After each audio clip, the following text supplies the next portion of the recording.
आणि आता थेट जाणार आहोत. अजित पवार हे पत्रकार परिषद घेतात त्या ठिकाणी त्याच्या संदर्भातला आढावा दिला। मी राज्य सरकारच्या वतीनं एवढं सांगू इच्छितो की हा आढावा घेत असताना कुठल्याही प्रकारची कमतरता ही राज्य सरकारकडनं त्यांना भासणार नाही अशा प्रकारची खबरदारी मुख्यमंत्री महोदय आणि आम्ही सगळेजण मिळून त्या बाबतीमध्ये घेतोय। तसंच आज इथे एक मागणी पण आली की बाबा हे सगळं करत असताना आपण कोरोनाच्या संदर्भामध्ये सातारा येथे जिल्हा रुग्णालयात कोविड-19 चाचणी सेंटर सुरू करण्याच्या बद्दल मी आत्ताच सार्वजनिक आरोग्य सचिवांना सूचना केली की सोमवारपर्यंत मंगळवारपर्यंत हे कोविड-19 चाचणी सेंटर सुरू करण्याच्या बद्दलची कारवाई त्या ठिकाणी करा म्हणून, आणि ते पण काम सुरू होईल। कारण आता आपल्याकडे कराडला आहे, परंतु कराड हा ट्रस्टचं हॉस्पिटल आहे, त्याच्यामुळं जिल्हाधिकारी, पालकमंत्री आणि ह्या बाकीच्या सगळ्या खासदारांचं म्हणणं असं होतं की एक सातारासारखा मोठा जिल्हा म्हणून तिथंच एक चाचणी सेंटर सुरू झालं तर बरं होईल, आणि तशा प्रकारे सुरू करण्याचा निर्णय पण आम्ही घेतला। त्याचबरोबर काही सार्वजनिक प्रश्नाच्या बद्दल विशेषतः वाई, खंडाळा, महाबळेश्वर आणि कराडला एसटी डेपो बांधकामाच्या बद्दलची चर्चा झाली। तिथं असं निष्पन्नास आलं की MSRTC, ज्याला आपण महाराष्ट्र राज्य मार्ग परिवहन महामंडळ म्हणतो, हे कोरोनाच्यामुळं तुम्ही ऐकलं असेल, तुमच्या कानावर आलं असेल की तिथं सध्या एसट्या सुरू न केल्यामुळं तिथं त्यांचा पगार करणं देखील अडचणीचं होतंय। परंतु आमचे मंत्री महोदय अनिल परब काही ना काही मार्ग काढण्याचा प्रयत्न करतायत। म्हणून ही सगळी कामं करायची असतील तर ह्याला निधी द्यावा लागणार आहे। निधीची थोडीशी कमतरता आहे, परंतु हळूहळू परिस्थिती पूर्ववत येईल।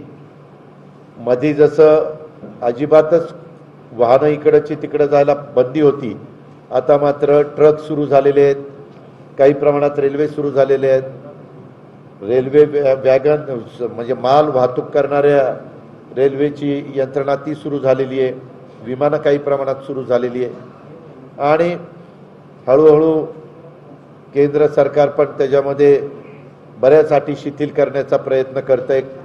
परवाच आम्ही कॅबिनेटला मुख्यमंत्री होते त्यावेळेस त्यांनी सगळ्या मंत्र्यांचं ऐकलं आणि त्याच्यातनं हेअर कटिंग सलून पण सुरू करावीत, इतर बाबतीमध्ये देखील ज्यांची रोजंदारीवरची पोटं आहेत, काम केल्यावर संध्याकाळी चूल पेटते, आज 100 दिवस जवळपास झालेले आहेत। आपल्यालाही माहिती आहे की सगळं दुकानं बंद।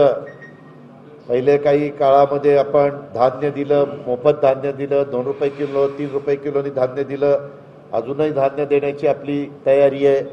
काही ठिकाणी आपण रॉकेल दिलं, मध्ये निसर्ग चक्रीवादळामध्ये तेही काम आपण तिथं केलं। काही झालं तरी ह्या संकटातून महाराष्ट्राला बाहेर काढायचं, आणि काढत असताना कुठंही अन्न मिळालं नाही म्हणून काहीतरी वेगळं अघटित घडतंय, अशी वेळ ही राज्यावर येऊन द्यायची नाही, अशा प्रकारची खबरदारी राज्य सरकार घेतंय। आता ही घेत असताना आपलं छत्रपती शिवाजी महाराज संग्रहालय इमारत बांधकाम हा तर बरेच वर्ष पडलंय काम तसंच बाजूला, त्याही संदर्भामध्ये आज सूचना देण्यात आल्यात।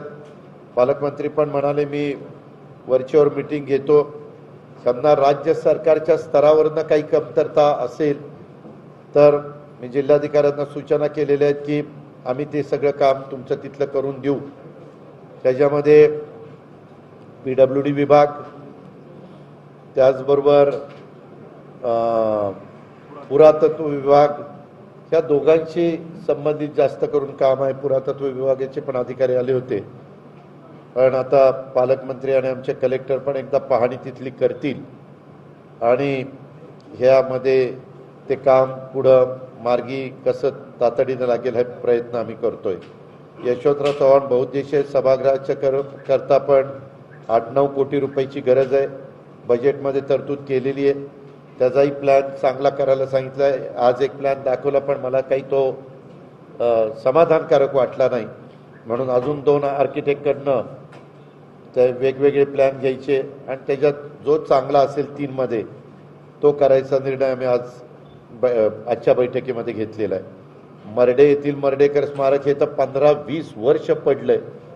तेही कलेक्टरांना सांगितले की कलेक्टर हे मी पालकमंत्री 99 ते 2004 त्या काळामध्ये काम चालू केलं पण पूर्णत्वाला गेलं नाही. म्हणून हेही स्मारक पूर्ण करण्याचा निर्णय आम्ही घेतलेला आहे. शासकीय वैद्यकीय महाविद्यालय, मला एका गोष्टीची खंत आहे की बारामतीचं शासकीय महाविद्यालय हे ज्या कॅबिनेटला मंजूर झालं त्याच्या आधी 2 कॅबिनेटला किंवा 2 महिन्यापूर्वी सातारचं आपण वैद्यकीय महाविद्यालय शासकीय मंजूर केलं, परंतु तेव्हापासून आजपर्यंत जागेचा प्रश्न सुटला नाही. मध्ये 5 वर्ष गेली. ह्या मधल्या वर्षात बारामतीचं काम जवळपास पूर्णत्वाला जाऊन कॉलेजचं पहिलं वर्ष सुरू झालं. हे काही आणि माझ्या सातारचं राहिलं हे काही बरोबर नाही. आणि म्हणून मी त्याच्यामध्ये मला आज पालकमंत्र्यांना आम्हाला कलेक्टरांनी पहिला प्रस्ताव, दुसरा प्रस्ताव, तिसरा प्रस्ताव असे 3 प्रस्ताव दाखवले. माझं जयंत पाटील साहेबांशी बोलणं झालं. जयंत पाटलांनी सोमवारी वेळ दिलेला आहे यांना. आपण कृष्णा खोरे महामंडळाची जागा घेतोय. कशी जागा घ्यायची, काय घ्यायची, 3 प्रस्तावामध्ये जवळपास आम्ही सगळेच जण एका प्रस्तावापर्यंत आलेलो आहे. जवळपास 69 एकर जागा ही तिथली घेऊन त्याच्यात एक चांगलं कॉलेज बसवायचं. कारण बारामतीची जागा तर 25-30 एकरच आहे. त्याच्यापेक्षा जास्त जागा मिळते. प्लॅनिंग अतिशय चांगल्या प्रकारचं करायचं अशा प्रकारे आम्ही ठरवलंय.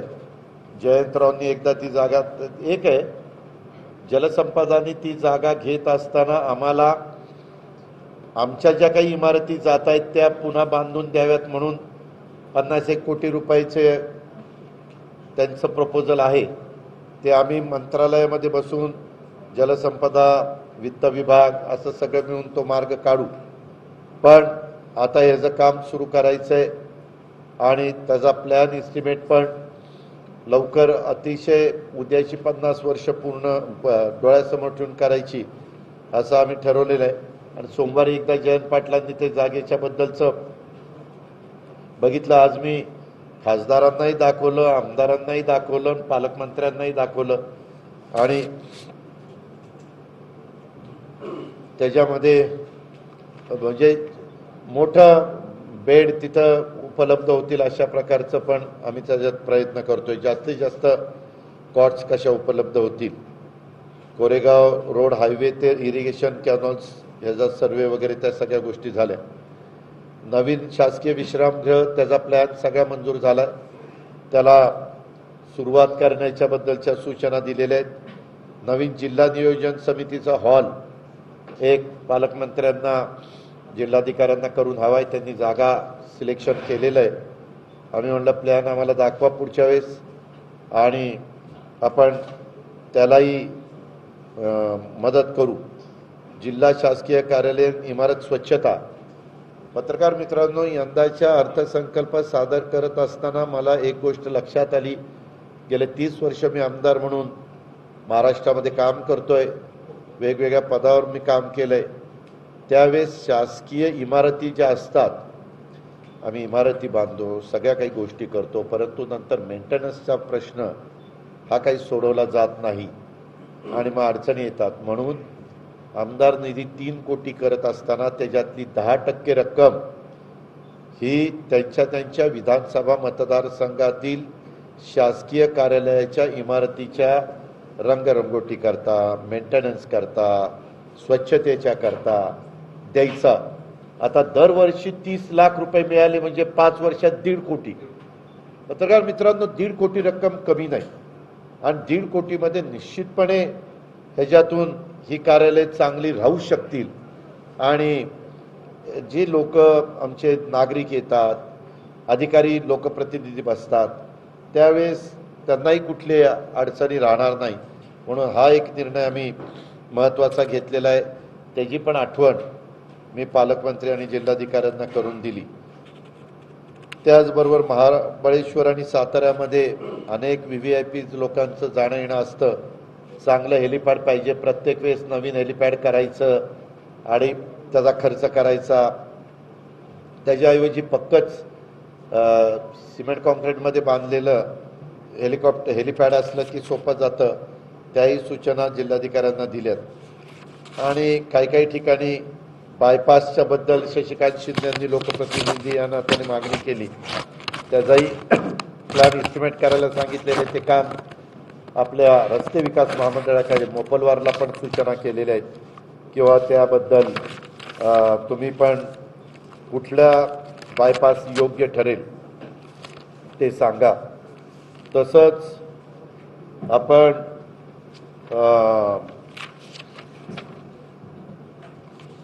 पाण्याच्या बद्दल आम्ही आढावा घेतला.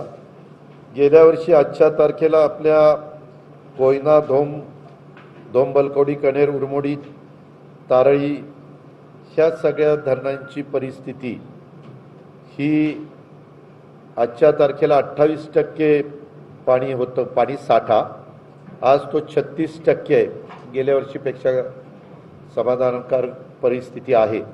आणि हवामान खात्याने सांगितलेलं पण आहे की यंदा पाऊस काळ चांगला होईल आणि सुरुवात पण काही ठिकाणी झाली. कुठं खरीपाच्या पेरण्या वगैरे झाल्या, तिथं पण काही ठिकाणी बियाणं वगैरेच्या अडचणी आल्या. त्याही संदर्भामध्ये जिथं शेतकऱ्यांचं बियाणं उगवलं गेलं नाही त्या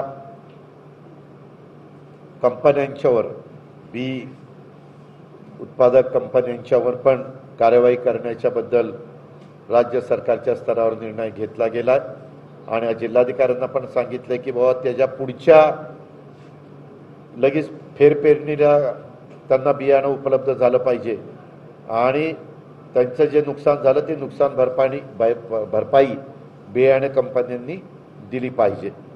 ह्याही गोष्टीची आम्ही आढावा घेत असताना चर्चा केलेली आहे. त्याचबरोबर इतर पण काही वेगवेगळ्या प्रकारचे निवेदन आलेली आहेत. एकंदरीतच ह्या सगळ्या बाबी करत असताना वेगवेगळे सर्किट हाऊस, त्याच्यातलं वाईचं पण आहे.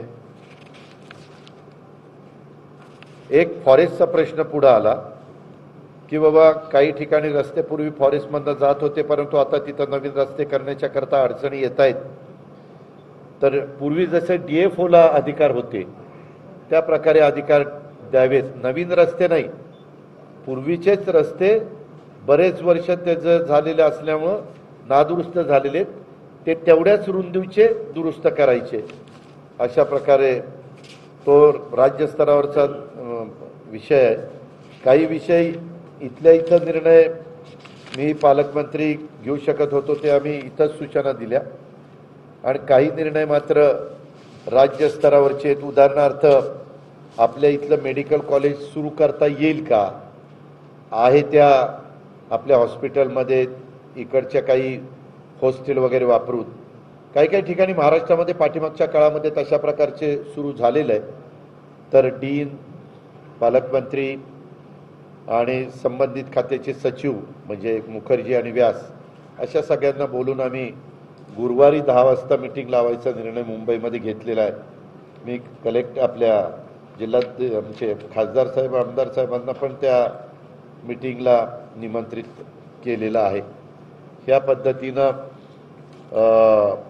आता पालकमंत्र्यांनी ह्याचा पाठपुरावा करायचा आणि मंत्रालयात असणारे प्रश्न आम्ही लोकांनी सोडवायचे आणि हे प्रश्न साताऱ्याचे मार्गी लावायचे असं नियोजन आजच्या बैठकीच्या निमित्तानं आम्ही केलेलं आहे. सगळे प्रमुख अधिकारी त्या संदर्भामध्ये हजर होते आणि अतिशय सकारात्मक चर्चा त्या निमित्तानं आमची सगळ्यांची झालेली आहे.